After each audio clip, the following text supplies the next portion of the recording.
경찰 조사 단계에서 변호사를 선임하면 왜 처벌 수위를 낮추는 데 유리할까요? 흔히 전관예우나 개인적인 친분을 떠올리지만 실제 메커니즘은 훨씬 더 체계적이고 실무적인 과정입니다. 먼저 변호사는 수사관의 질문 의도를 파악하고 불리한 진술을 막아주는 방패 역할을 합니다. 경찰 조사를 받게 되면 극도의 긴장감 속에서 질문의 숨은 뜻을 놓치고 하지도 않은 일까지 인정하거나 불리한 뉘앙스로 답하기 쉽습니다.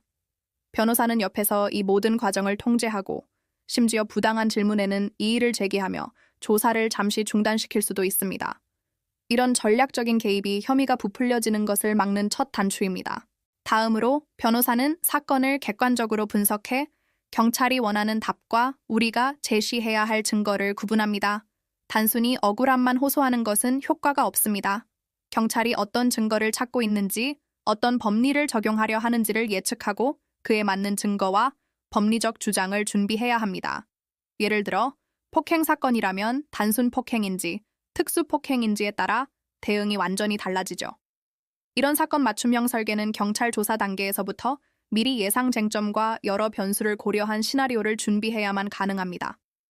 또한 변호사는 피해자와의 합의 과정을 합법적이고 효과적으로 진행합니다. 성급하게 직접 연락했다가 2차 가해나 합의 종용으로 오해받아 오히려 죄가 무거워지는 경우가 많습니다. 변호사는 객관적인 제3자로서 감정적인 대립을 피하고 적절한 합의금을 조율하며 처벌 불원서까지 확실하게 받아냅니다. 이 처벌 불원서는 감형에 결정적인 역할을 합니다. 특히 중요한 것은 초기 상담부터 재판까지 변호사가 직접 책임지고 사건을 진행하는 구조입니다.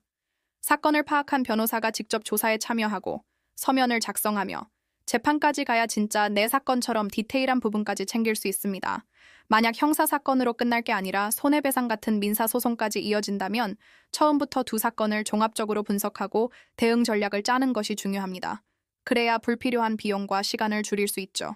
결국 경찰 조사 단계에서 변호사의 역할은 인맥을 이용하는 것이 아니라 법리와 증거에 기반해 수사 방향을 우리에게 유리하게 이끌고 예상되는 모든 법적 절차를 하나의 그림으로 꿰어 전략을 세우는 것입니다.